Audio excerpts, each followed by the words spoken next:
This is the Oddball Show, a podcasting collaboration of JP Productions and Oddball Magazine.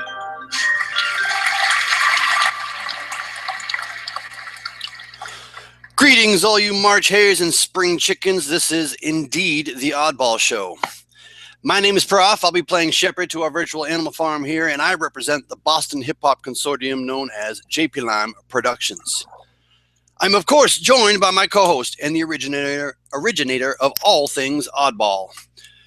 Poetry is just the evidence of life, he told me the other day. If your life is burning well, poetry is just the ash. Indeed. The venomous viper reversed in the three ball in Oddball's corner pocket. Please say hello to Mr. Jason Wright. Hello, everybody. Prof, I'm sorry I have an out-of-hand memory. Did I actually tell you that the other day? It was a beautiful poetic moment. I'm so surprised you don't remember. Was it our meeting before the cast? Yeah. You really just launched into this whole beautiful thing about what poetry means to you. Oh, jeez, I must have blacked right out. Yeah, sometimes I think before I finish a sentence, it's actually a quote from your boy Leonard Cohen. Oh, okay, so I didn't say that. That sounded way too poetic to come from me. But rest in peace, Leonard. I'm sure you're listening to this podcast, and probably, yeah. So welcome, buddy. Welcome. I'm very happy to be here. Shoutouts are in order to our oddballs in absentia, Scholar and Mr. Chad Parento, as well as our good friend DJ LSP, the maestro responsible for much of the JP Lime catalog, as well as the intro music you just heard here on the podcast. We'll mention him a little bit later in our What's Going On at JP Lime Productions segment, but just want to give him a great shout out here at the beginning of the show. That was those are his beats you hear. To all of you three, I say Limon and Arigato. We are fortunate to be joined this evening by a guest intimately involved in an issue affecting nearly 1 in 5 Americans every year, mental health. A writer and anxiety triumphant, her blog, Voices of Anxiety, addresses a host of environments and tools for mental health recovery, such as work environments, natural healing, and most centrally, the power of sharing one's story. I invite, nay, I implore you to check out her podcast, also called Voices of Anxiety, whose episode 8 featured our own Jason Wright, speaking on the subject of creativity and mental health. Please give a warm Oddball Show welcome to Amanda Shea. Thanks so much for having me. Thanks for being here. We really appreciate it. Our studio audience apparently just has like a 7-second sound delay. It's our studio audience in LA. They're in Japan. But Amanda, thank you very much for being here. We're really excited to have you on the show, and we have a lot to talk about. There's certainly a very deep area of conversation, and one that's very close to our hearts, Jason especially. Yeah, well, that's very much true. I'm pretty much known around these parts for Oddball Magazine is centered around people with mental health conditions. It's just kind of who we are. This is kind of what I've based my magazine on. Not everybody has mental health conditions who are part of it, but I do, and I'm the editor. So there. So it's so there. But yeah. But let's talk a little bit basically to begin. Sure. You just brought up a good important term, mental health condition. You want to talk about that versus the idea of mental illness? Both of you, either? Yeah, that's a good question to start. Amanda, what is the difference between mental illness and a mental health condition? So this is just maybe my own perspective, but I feel a mental illness is more of a medical term, something that's been more pathologized and something that's been used in previous years, where I think mental health condition is a little bit more forward thinking, not as pathologizing and not as medical. I hear a lot more advocates and a lot more mental health organizations using mental health condition versus mental illness, because I think oftentimes illness kind of gives you this very stigmatized view. It's it's just one encompassing, and it kind of really focuses on that. Where I think the mental health condition is is a little bit more forward thinking and not as stigmatizing. Yeah, I totally agree with you. I've noticed that I've almost kind of eliminated the term mental illness from my vocabulary. Whenever I say that I have a mental health condition, there you go. I don't say I have a mental illness. I say I have a mental health condition. I think it makes a lot of sense. I think you brought it up to me the other day in our meeting, and I think it's a really sometimes reterming things doesn't always. It seems like an unnecessary effort in some cases, but I think it makes a lot of sense. I think especially with a focus on recovery, it seems like that, and living healthily with these conditions rather than it seeming like something that you're supposed to somehow either get over or an illness somehow necessitates medication, that it kind of has that built in to it. It also significant. It also accentuates the sickness part of mental illness, which I think is if you're constantly your whatever your condition is constantly considered an illness, and how are you supposed to get better from it? Exactly. Right? Yeah. Great point. Thanks.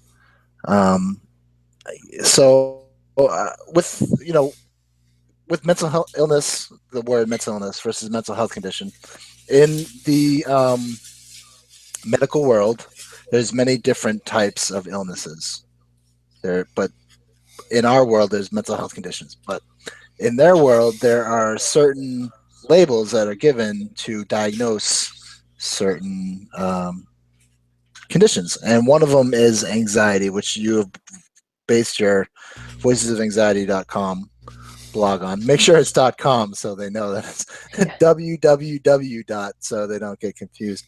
Wait, I'm sorry. So they don't get confused with what, the other internet?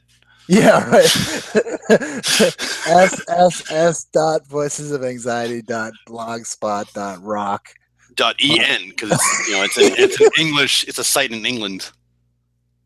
Yeah, right. But voicesofanxiety.com is Amanda's blog. Just so we're all clear on which internet it exists on. www.google.com. You can catch it there.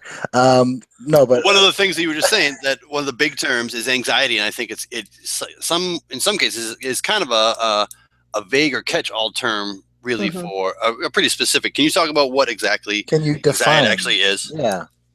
Yeah. So, I mean, the dictionary term is a feeling of worry, nervousness, or uneasiness, typically about an imminent event or something with an uncertain outcome. So, again, that is really broad. And the reality is that most people experience some form of anxiety in their life, with heightened states of stress. But what ends up happening is that people who have prolonged amounts of anxiety, typically, over 3 months to 6 months, and that they experience it throughout their lifetime, those are the individuals that are, quote unquote, diagnosed with having anxiety conditions, which can be anything from generalized anxiety disorder to obsessive compulsive disorder to panic episodes. So, those are kind of like a little bit of a differentiation. And again, each condition looks a little bit different than one another. But again, it's kind of this just overwhelming worry and nervousness that doesn't go away, where someone who, doesn't have ongoing anxiety, that anxiety will eventually subside and it won't take over their life like it does for a lot of people who have anxiety. You know what I've noticed about the word anxiety versus schizoaffective or even bipolar disorder. I feel more comfortable saying I have anxiety to a doctor or to even in a working situation than I have schizoaffective or type 1 bipolar disorder. I feel like anxiety kind of groups it all together in a way. It makes it almost kind of acceptable. And because if you think about it, when you go to a doctor's office and they have a checkup and they say, do you have heart issues? Do you have anxiety? They're not saying, do you have schizoaffective or obsessive compulsive disorder, grouping together anxiety. So I know professionals who have anxiety and they cope with it in different ways. So I guess along with that, how do you balance anxiety with being a working professional? Yeah, that's a great question. A lot of trial and error. I've been lucky enough where my really severe bout of anxiety happened during my adolescence. So I was able to get into the therapeutic process and really learn coping mechanisms. I did a lot of CBT, cognitive behavioral therapy. Essentially, I just exposed myself to a lot of my fears, which, I had kind of extensive OCD at the time. So, going through the therapeutic process and learning coping mechanisms was definitely beneficial. Hmm. And then, today I'm really strong advocate for self-care. And this isn't like the once a month massage. This is the checking in every day, journaling, writing, practicing mindfulness, meditation, yoga, exercising, whatever it may be, to kind of keep you balanced. And then continuing the therapeutic process, which I think is beneficial for people who have mental health conditions and then also people who don't. I just think it's a great way to kind of really explore, your emotions, what's going on. And for some people that may be talk therapy, and other people it could be art therapy. Just kind of like really having those outlets to really deal with when you're having heightened states of stress. Um, Can I jump in here real quick? sure, Yeah. go ahead. Well, a couple things you mentioned. I want to come right back to work techniques because you've written a couple different articles on your blog about it, two different sides of it, both the employee and the employer side. But one of the terms you just mentioned was mindfulness, which I know is pretty important to you both. Can you talk a little bit more about what that means and how that applies to some of the tools of dealing with anxiety and other mental health conditions? Yeah, definitely. So mindfulness, for anyone who's not familiar, it's essentially just a state in which you're fully aware and conscious of what you're doing. So oftentimes, we have a running task list in our mind. We're doing the dishes, but we're thinking about, washing the dog or what we have to do at work tomorrow. So what it is it's kind of like a meditative practice where, you're actually focusing on washing the dishes or having a conversation. And this is really beneficial for people with anxiety because a lot of people with anxiety tend to live in a state of fear of the future and consistently think about what could go wrong. So when you kind of bring that back and really focus on the moment instead of the future, it definitely can start to help with those anxiety conditions. I know for me, I'm always thinking about the next 10 projects that I have going on. And then, I start to get anxious and it can often lead into a panic episode. So what I do is really bring myself back to center, just focus on my breath and just focus on the task that I'm doing in the moment. Yeah, I can second that. I find breathing to be incredibly important to ground myself whenever I have bouts of anxiety. For those who don't know, there's a lot of apps that you can get there's a lot of anxiety apps. There's ones that provoke anxiety, like Candy Crush, and there's and there's and there's ones that calm anxiety, like I don't know. There's there's Calm, and then there's Think, Breathe. No, what's it called? Think, Breathe, Feel, or something like that. I don't know. Think, Breathe. Anyway, the idea is breathing and thinking analytically, but not too analytically, kind of about your emotions and stuff like that. But I find that breathing seems to be a very incredible aspect to calming yourself down when you have an anxiety attack.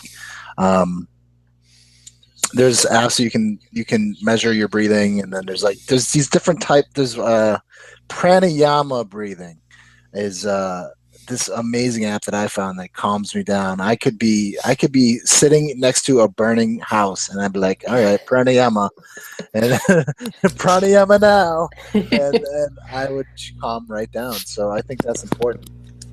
I know that when I use mindfulness techniques, there's certain ones like you know the feeling of say you have something in your hand that's soft, you kind of just what does it feel like having that thing in your hand, like a soft ball of cotton or something like that, or what does a lotion smell like, or what does this is some of the things that I did when I was going through a partial program after hospitalization.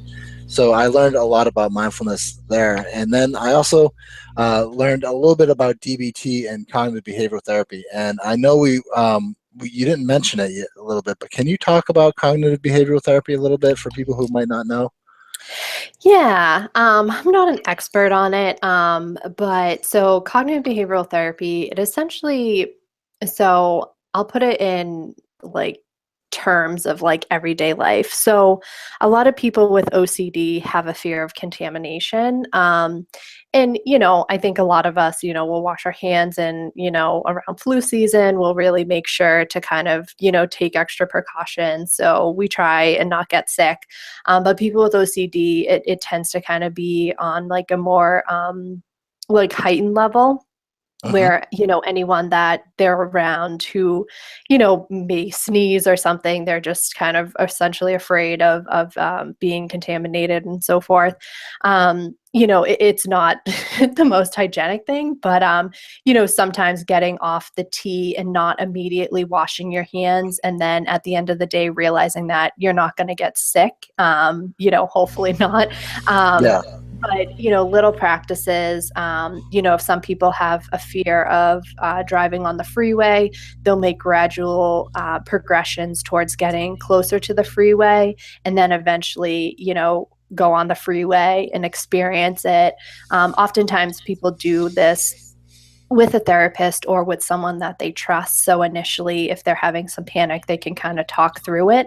Hmm. It's essentially just exposing yourself to fears, and Exposure then, therapy. yeah, and then so what you do is you de-escalate those panic and obtrusive thoughts that come into your mind.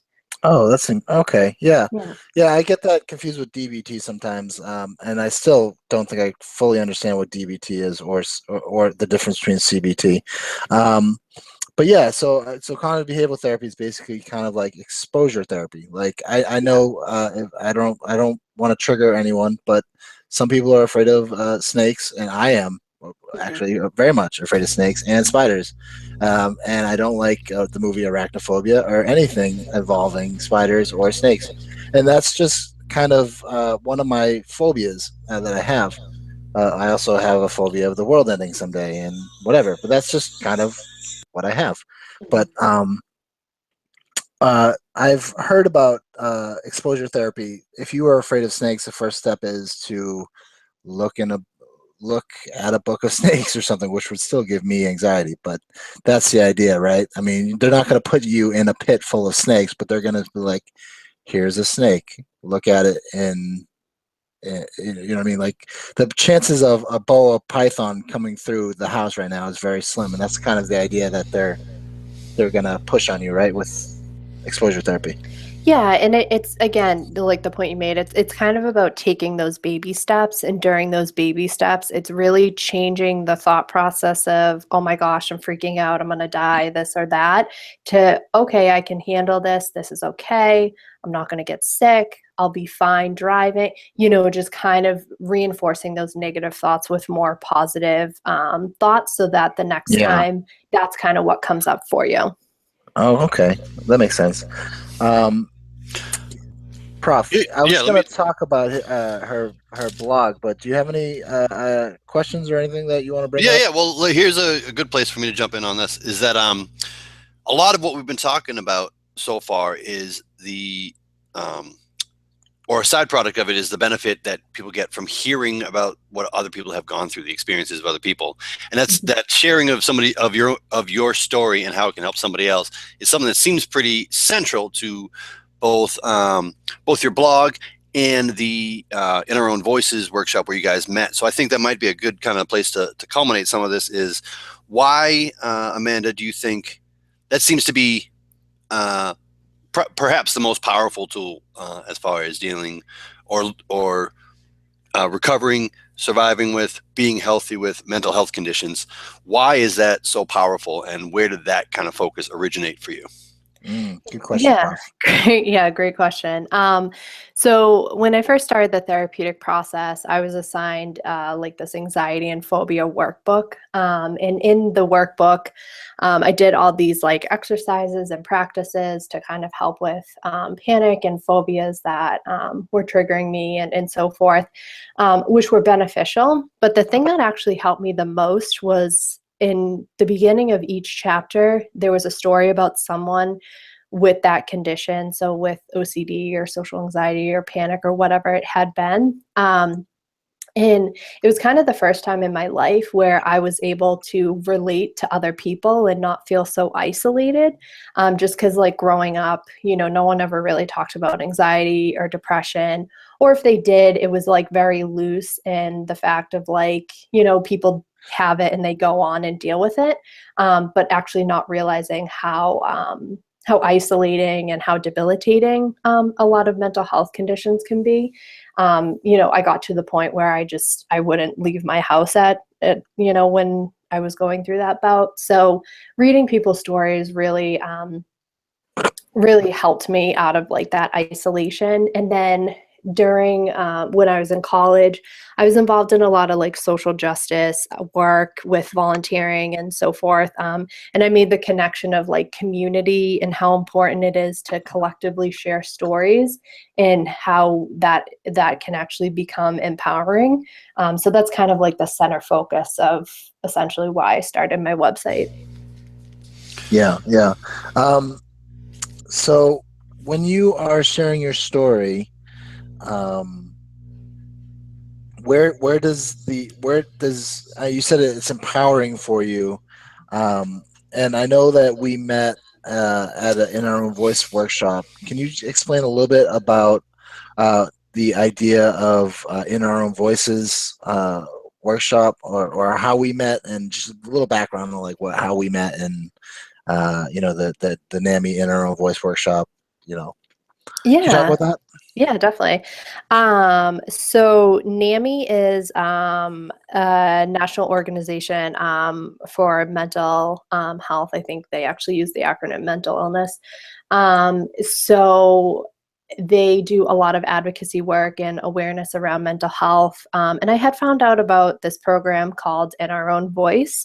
And what it does is you go through a speaker training weekend where you connect with other people who have gone through different mental health conditions. You share your story, and you establish the speaking engagement, essentially, to go to schools and places of work and all these places within the greater community to kind of educate people on mental health conditions. I think with the ultimate goal that, people with mental health conditions can live very successful lives.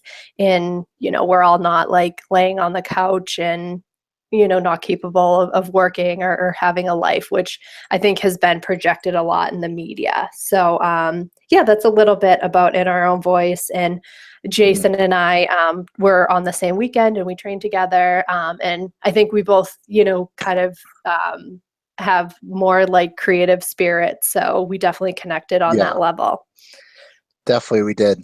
And Yeah. I'd like to give a shout out to all the people of Cambridge 14 who were part of the NAMI In Our Own Voice training, and definitely Eliza Williamson, who put it all together.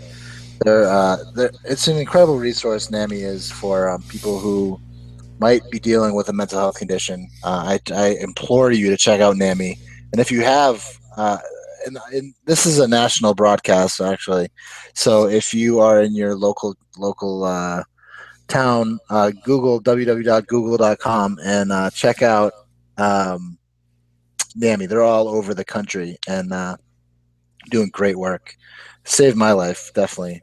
Before the In Our Own Voice workshop, and before I got involved with telling my story to hundreds of people so far, about 500 people altogether, I've talked to about my story, and I met all sorts of people along the way who have been affected by a mental health condition. So yeah, it's an incredible organization. They do great work, and yeah, I can't say enough about NAMI and Eliza Williamson and all the work that she does for them, and especially the Boston team does great work. So yeah, they're great. And when I met Amanda, just like Amanda said, I knew that we had a spark of creativity. When I remember writing down her blog and checking it out, I'm like, I'm kind of not alone in this. And that's when we actually started to first connect. And then I really would like to maybe we'll start off because we're going to go to a break, but I'd like to talk about your workshop that you're actually doing right now.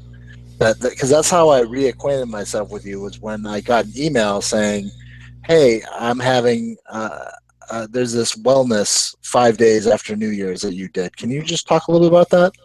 Yeah. So I think a lot of the times what I have kind of pointed out with mental health recovery is the importance of self-care and ongoing self-care. And I think that, certain times of the year and, people get busy. So I really thought that the new year would be a great time to launch a 5-day self-care course. And it was just kind of like a jump start for people to get back into taking care of themselves with journaling prompts, smoothie recipes, lots of things to help balance your health, wellness, and mental health. So that was a 5-day course. It went well, and I'm actually currently working on one that will be out next month. That will be live on the website.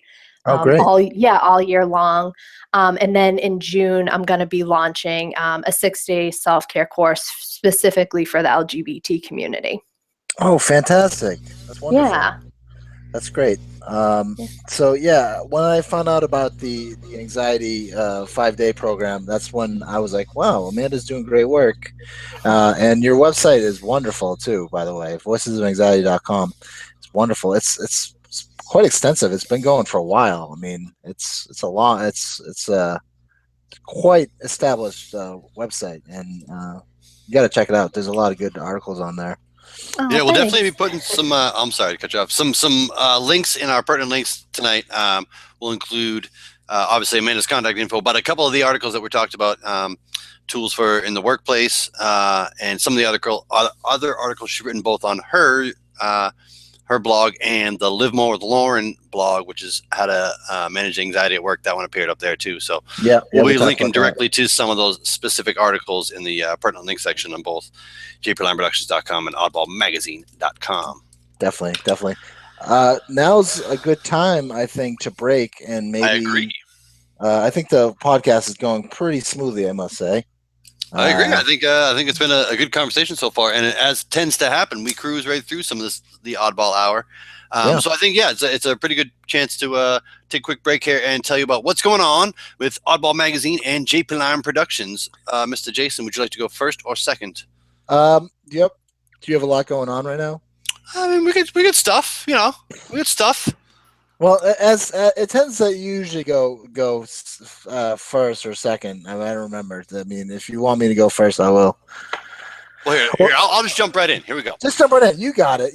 So going on up at the website at jplineproductions.com, your home for all things Lime.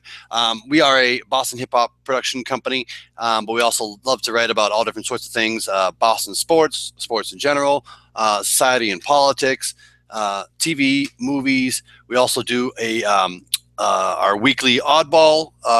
This is our part of our ongoing collaboration with Oddball Magazine, this podcast here. So weekly we put up one of the pieces from their awesome poetry magazine. So we do a lot of different things there at the website. We are centered on hip hop. We are your world with a crunchy hip hop center. So come check us out at jp9productions.com. Going on the past couple weeks and this week, our big piece, the March Rap Flashback, our monthly hip hop history lesson, is up there. That went up this week. It has a specific focus on Women's History Month, which is here in the month of March. So we talked a lot about Black's Magic, which is the album from Salt and Pepper. We also did a pretty extensive scholar who is the creator of the Rap Flashback and my partner in Lime, did a pretty extensive segment on the Remy Ma versus Nicki Minaj beef that's going on, and that centered around the song "Sheether."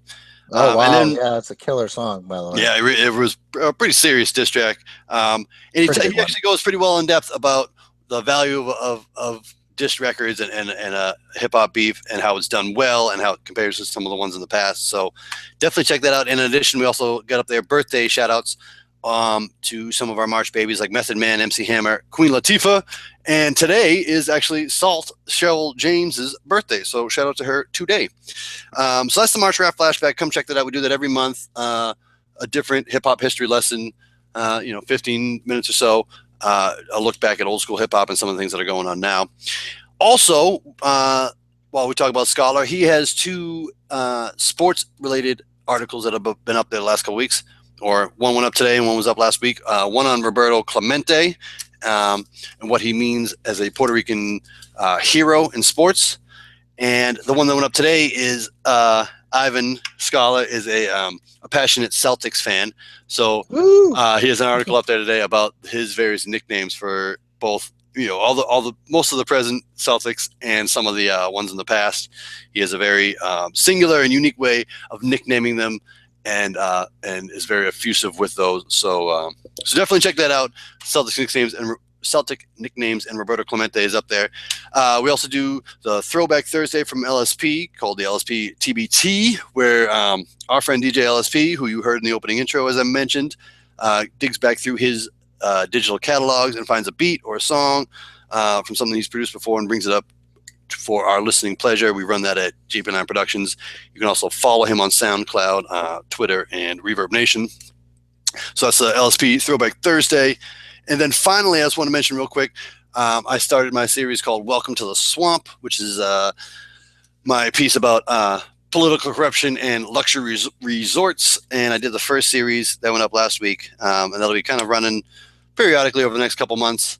It's a piece I've been envisioning for a little bit. And I like it. I feel good about it. It's kind of a work in progress, but I definitely push you to come check it out, especially in our present political environment. That's called Welcome to the Swamp. We are jp9productions.com. Definitely come check us out. You can also find us at JP9 on Twitter and Instagram, and then JP9 Productions on Facebook, and then a host of other places. But that's what's going on at JP9 Productions. Hold on. I had something queued up for that. Keep talking for a second. Well, at JP9 Productions, we are a hip-hop production company. We do a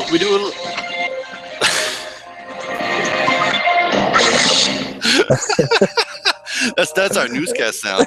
It makes us sound official, especially when we have to hold off and pause to get it going.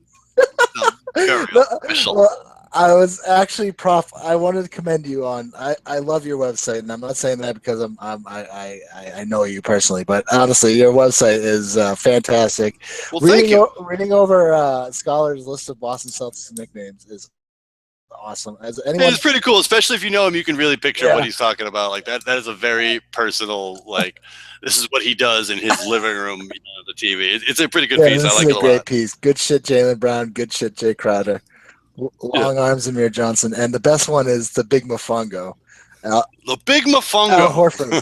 Oh, that's great. And, I thought that was a pretty good one, not only does that, he explains everything why they're nicknamed that. And I'm telling you, you guys get into it about.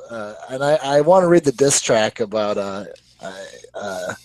because that is one serious diss track. I mean, I know. Yeah, man, that's no joke. I mean, I know.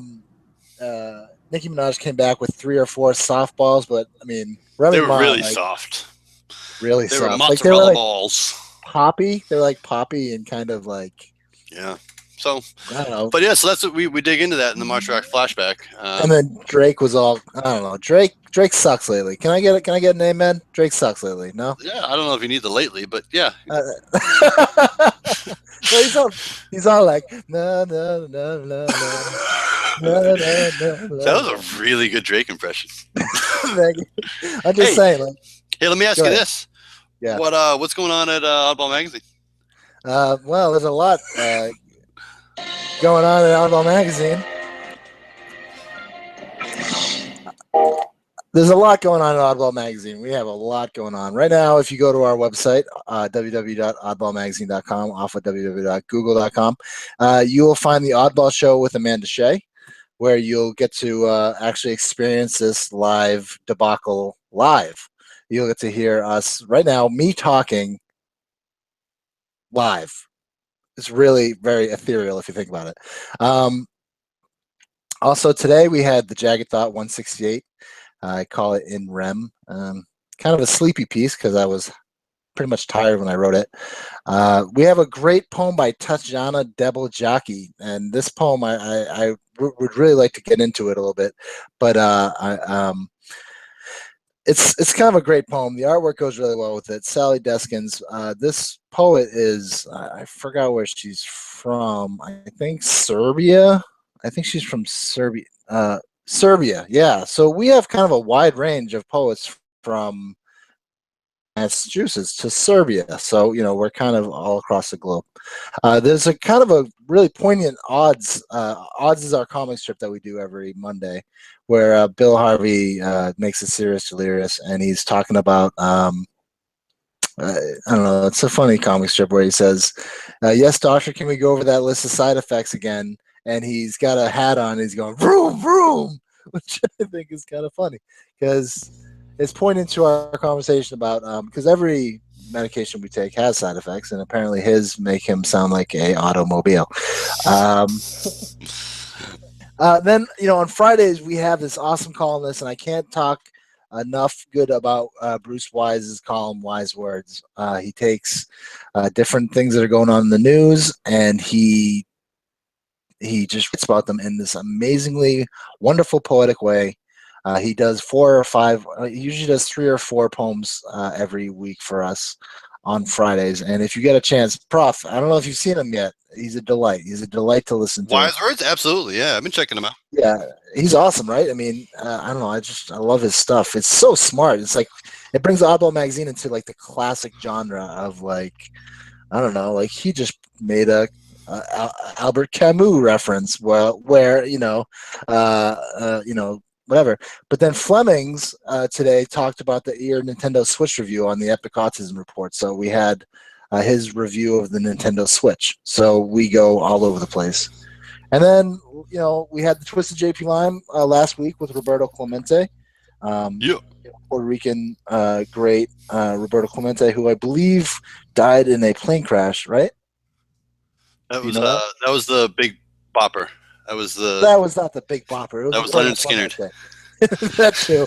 A lot of people died in plane crashes, and well, I think Roberto Clemente did too.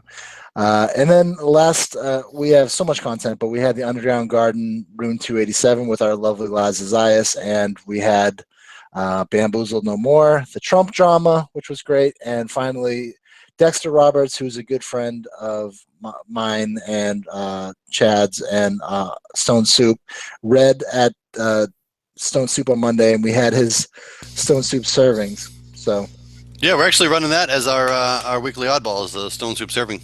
Oh yeah. So yeah, Dexter Roberts was Monday night's Stone Soup serving. Shout out to Chad, who hosts that every night, every Monday night, and is really a great time. You guys should really go check that out. We've gone to a couple, and it's a really one of the livest poetry scenes in Boston. So definitely go check that out. If you can make it to Monday night to Stone Soup at the Out of the Blue 2 in Cambridge, you got it. You'll see a host of great poets. Chad breaks it down every Monday with a great guest. It's great. Can't say enough about him. And that's what's going on.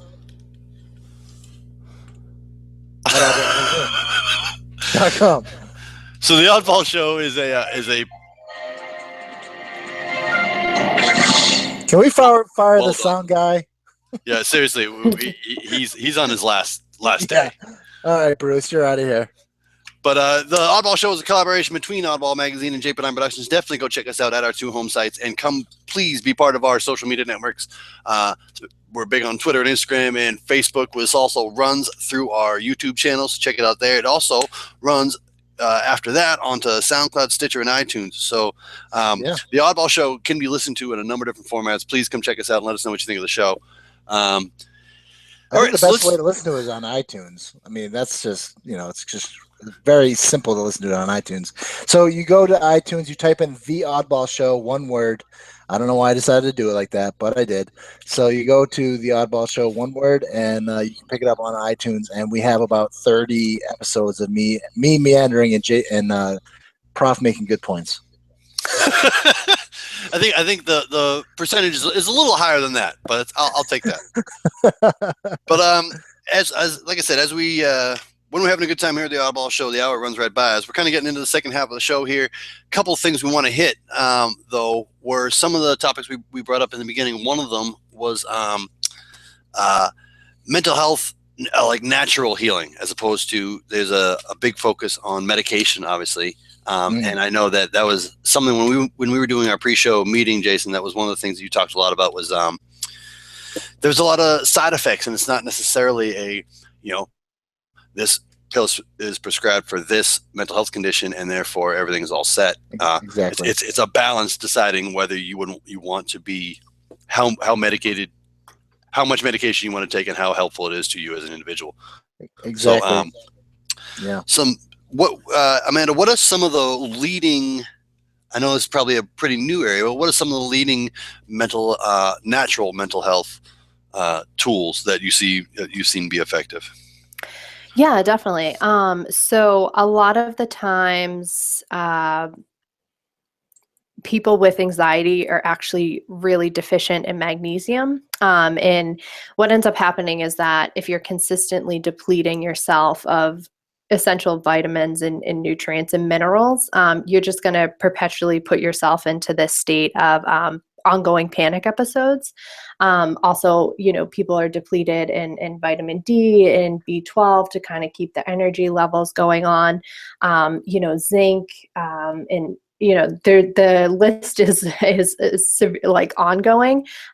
So I would definitely advise people to go see their doctor or their naturopath and get their blood tested to kind of see what may be off, if they don't want to go on medication right away, because there is a lot of work in the mental health community, more on the holistic side, about how you can actually kind of treat and reverse some of the symptoms of a lot of anxiety and depression through supplementing, healthy living, and just having a balance and managing stress. Yeah. I think it's important to note that some medications do work very well, but their side effects can be terrible. Some medications cause weight gain. Some medications, one medication I'm working with to try to get off of now, actually causes could cause an irregular heartbeat, which is pretty scary. Mm-hmm. The fact that I could possibly just drop dead at any point. But I mean, of course, you can monitor it a little bit. There's a QTC interval. If your QTC interval is longer, then there's a good chance that you're gonna have heart issues. So,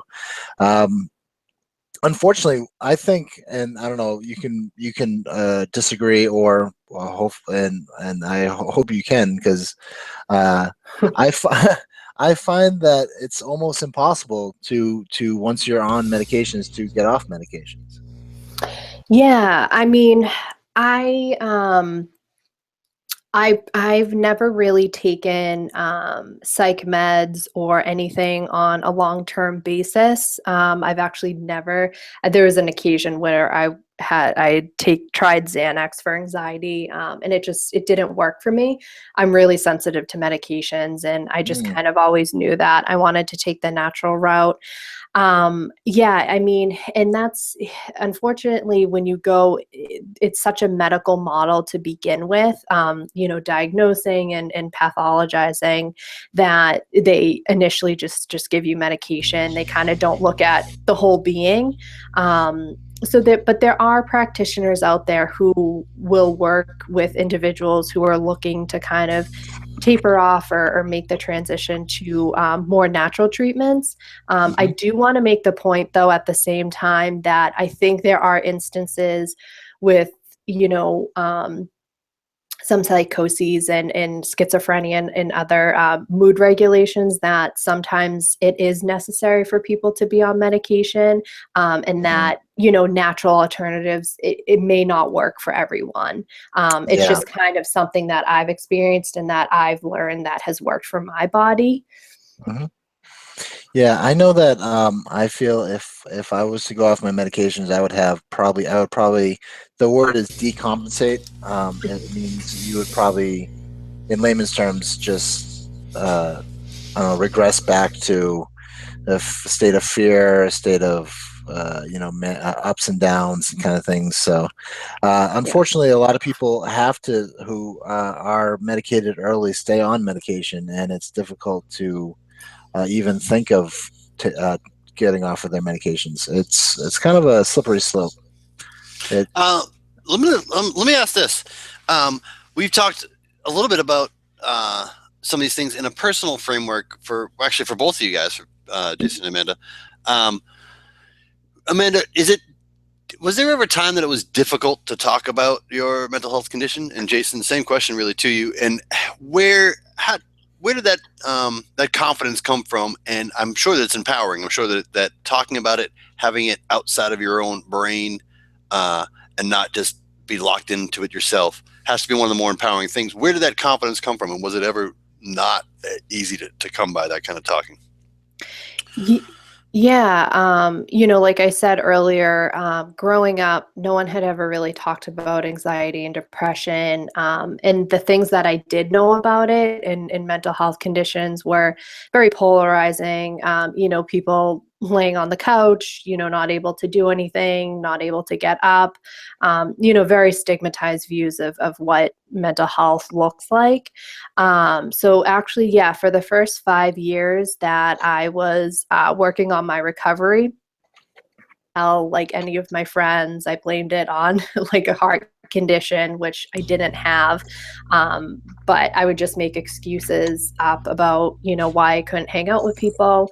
And I had only told, people who were really close to me, like my mom, my dad, and my sister, because they were in the emergency room with me and they were aware of what was going on. And then once I got to college and I started connecting with other people who had similar experiences as me, and being involved in social justice work, I started to recognize the power of community and sharing your story.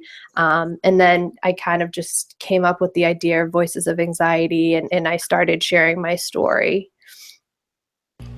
I think it's going to be one of the more powerful things you can do, to find that confidence, because you know how important it can be to somebody else's recovery. So we can't underscore that enough here on the show, that willingness that is not always easy for folks is going to be helpful to somebody else's process. So Exactly.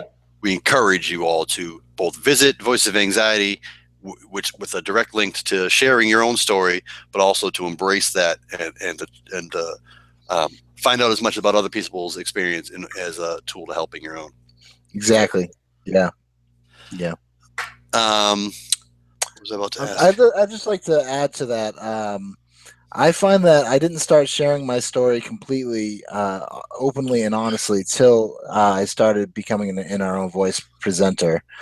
For many years, I lived with my mental health condition, and I kind of explored it through writing, for developing Oddball magazine and those kind of things. So I didn't have I made my own platform with Oddball magazine, but there is a platform out there to share your story and to be open and honest to the world, and that is definitely the In Our Own Voices.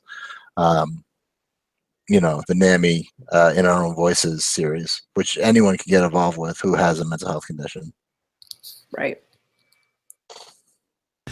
So, Amanda, I wanted to talk. So, in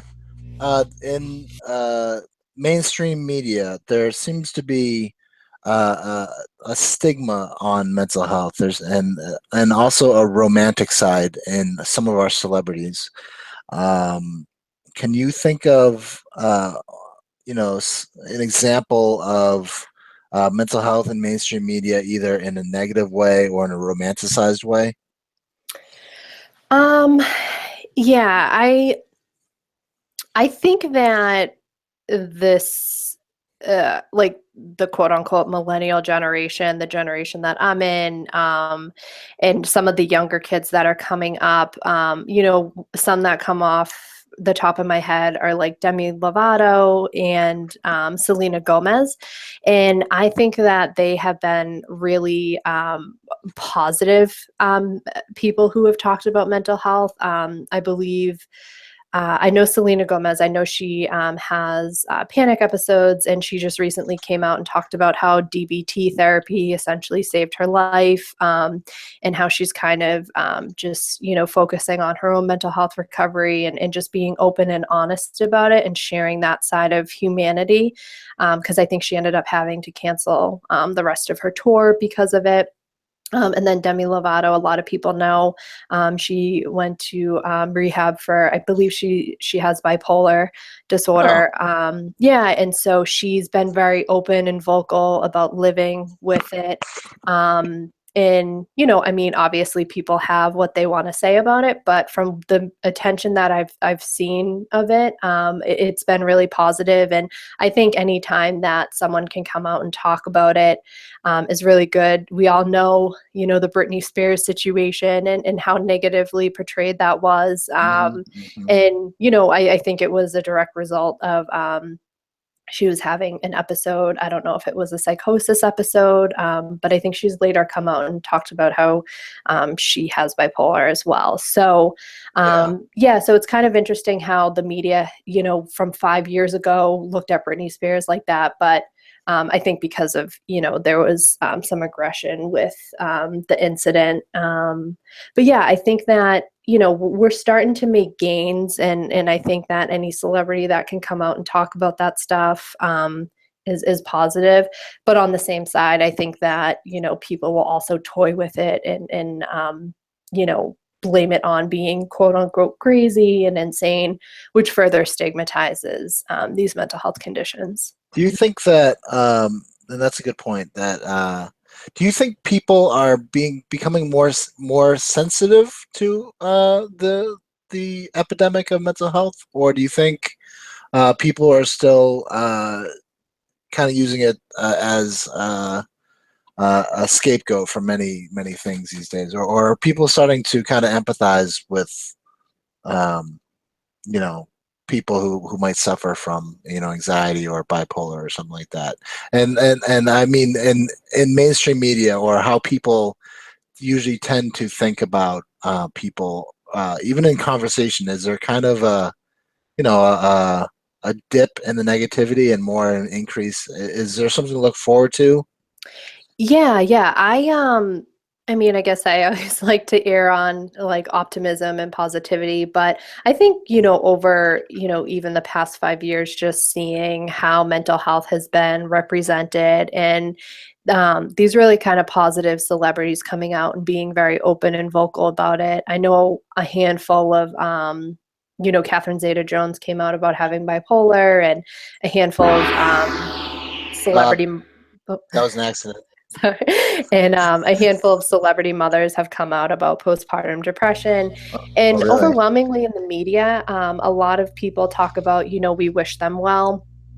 I think also too because there's a little bit more education around mental health conditions. It's certainly not where it needs to be, but I think people are becoming a little bit more empathetic, because I think the more that we share and the more that we recognize how many celebrities, it almost normalizes it, because they're like, oh wow, she has panic episodes like I do too. Like, she's human, like, Yeah. So, and I think it empowers other people to come out and talk about it too. You know what? I feel like the last negative. I mean, besides when something terrible happens, usually someone is immediately called out for their mental health. Examining their mental health. But I guess the most negative portrayal, or maybe the sideshow of mental health, was Charlie Sheen.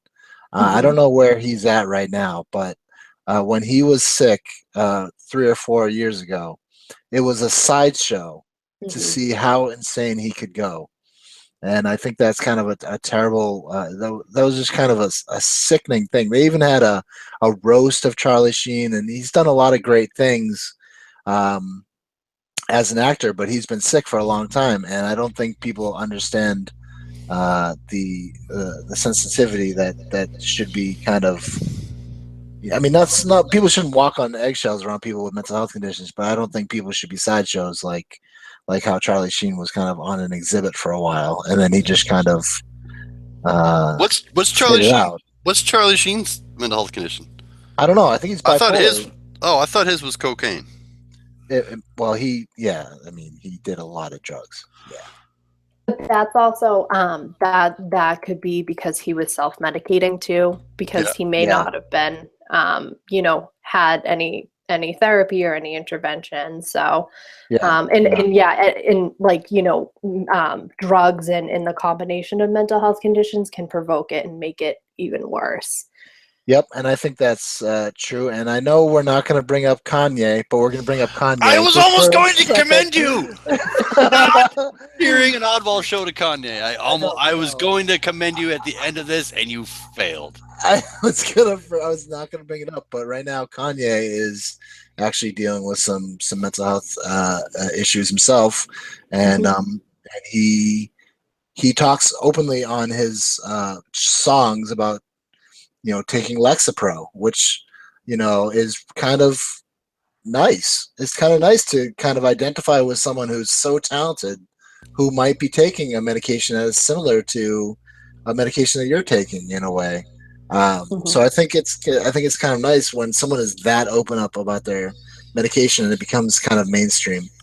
Because before that, all you had was, you had Lithium by Nirvana in the 90s, and that was a song that was about being so depressed, and then before that you had the mainstays like Jimi Hendrix and Manic Depression. So there was little blips of in mainstream media, and then of course the most famous would be Vincent Van Gogh and his self-mutilation. So it's kind of nice to. I didn't know about Demi Lovato, and I definitely didn't know about Catherine Zeta-Jones or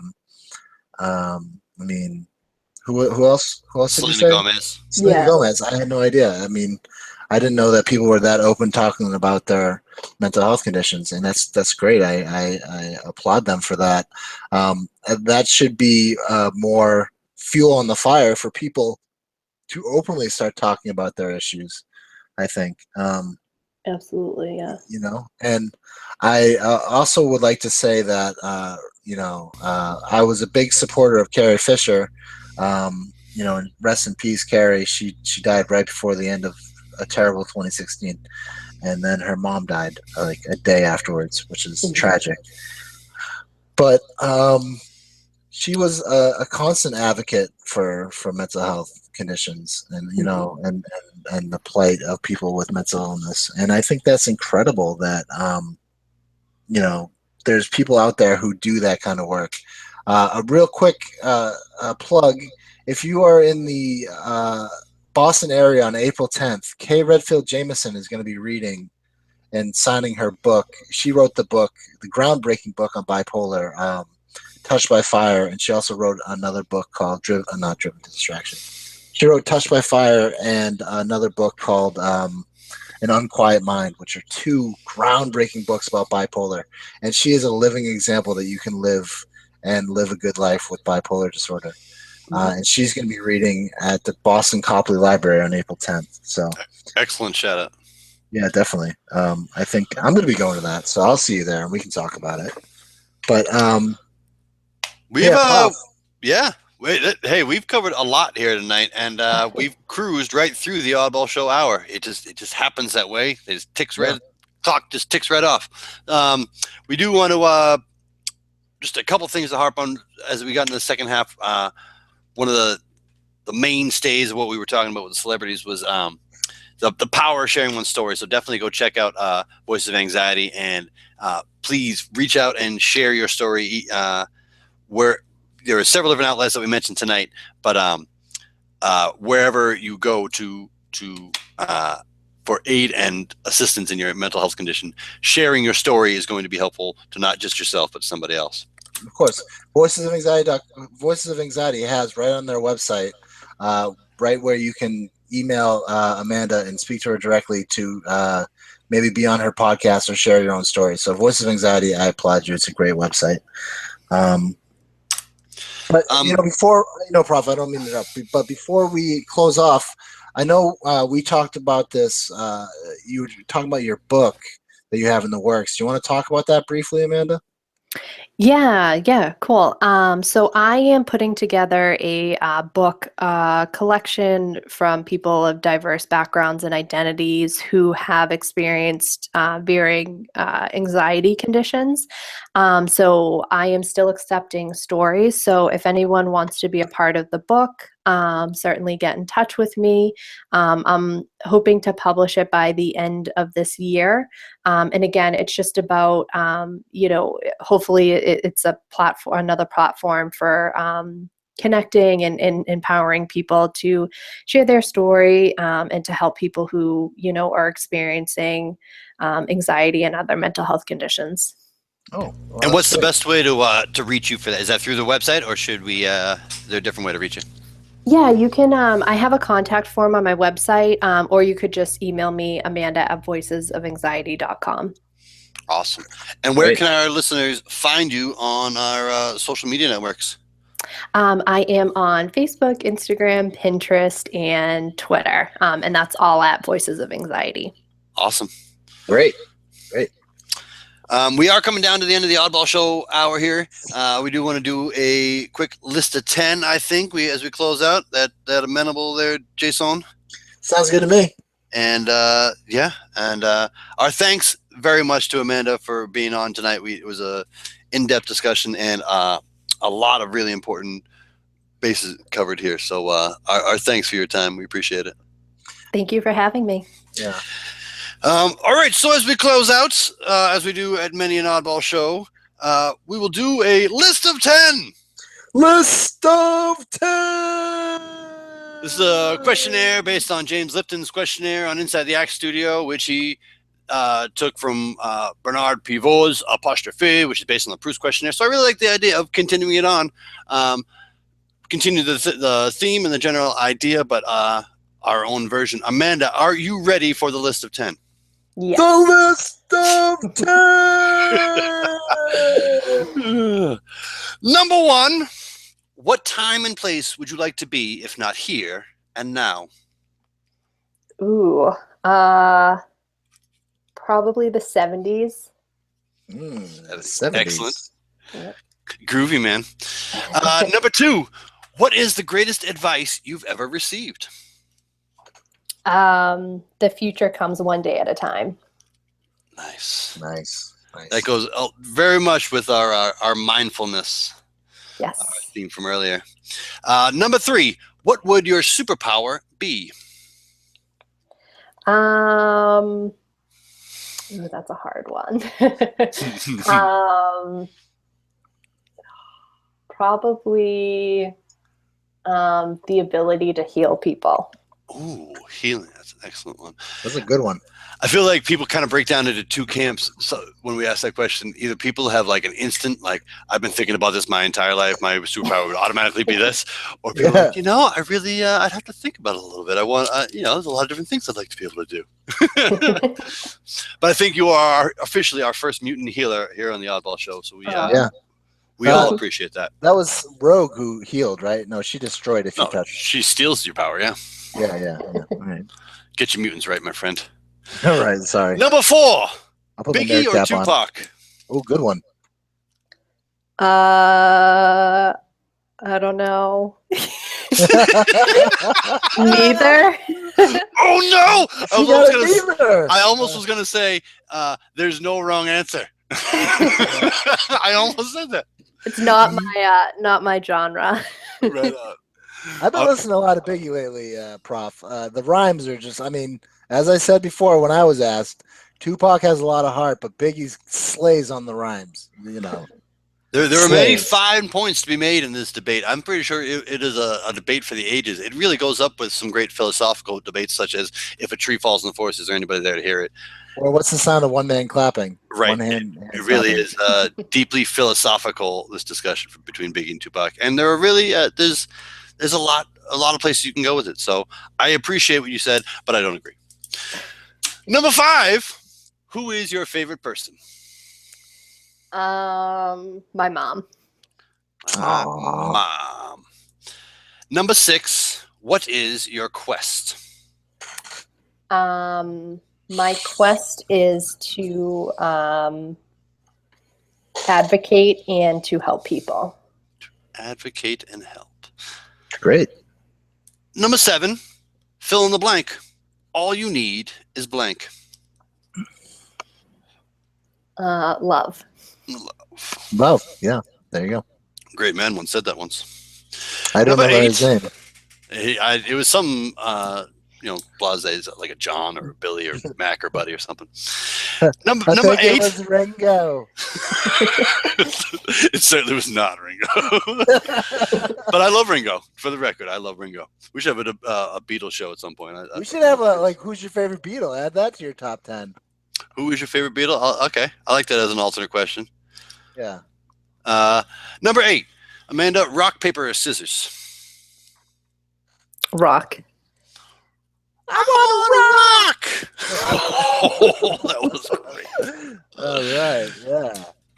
And number 9, what do you want to be when you grow up? A writer. Yes. I think that's the answer for all 3 of us sitting here. Yeah. And number 10, the only one I've kept from Mr. Lipton. If heaven exists, what would you like to hear St. Peter say when you reach the pearly gates? It's all going to be okay. All Nice. be okay. Amanda, you have survived the list of 10. The list of 10. Thank you very much, Amanda. We appreciate it very much. For our listeners and Amanda both, we will be talking and promoting the Oddball Show over the next couple of days on our various social media networks. So please come check us out and listen to us wherever fine podcasts can be heard. Stitcher, iTunes, YouTube, Facebook, Twitter, and at jplineproductions.com and oddballmagazine.com. We've been joined tonight by Amanda Shea, so definitely please go check her out at voicesofanxiety.com. A lot of great articles to be read, and as we were saying before, a lot of great stories still to be shared. So please do so. Yeah, definitely. Jason, you want a word for the people? Yes, definitely. I would like to thank Amanda for being on the program. Amanda, I think it's incredibly important to keep sharing your story. I think it's incredibly important to advocate for people who might not want to share their story or understand how to share their story or can't share their story. So I think it's incredible. Voice of Anxiety does incredible work. Check out Amanda. And Amanda, thank you for being on the show. Thanks so much for having me. Definitely. And I want to just preface this by saying this is not a very good poem. It's Jagged Thought 168 in REM. So here we go. Amanda, thanks for being on the program. It's been a pleasure. And we'll talk to you real soon. Okay. Thank you. All right, Jagged Thought 168 in REM. Breathe into the lungs. Breath escapes, breath enters, escapes. Tired, my eyes want to close. They want to expire the night. They want to dream. They will. I must escape the day. Wash my hands of this illness. Crowds of thought dissipate. Only oil and water last longer. Only water is thinner. Only water can drown you. All of us victims fall into the dream, embrace it, wash away the day in REM. And that was Jagged Thought 168 in REM. And Amanda, thanks for being on the program. Prof, it was a pleasure. You're a gentleman, and we miss you, Scholar, and Chad. And we'll talk to you real soon. All right, be good to one another. Peace.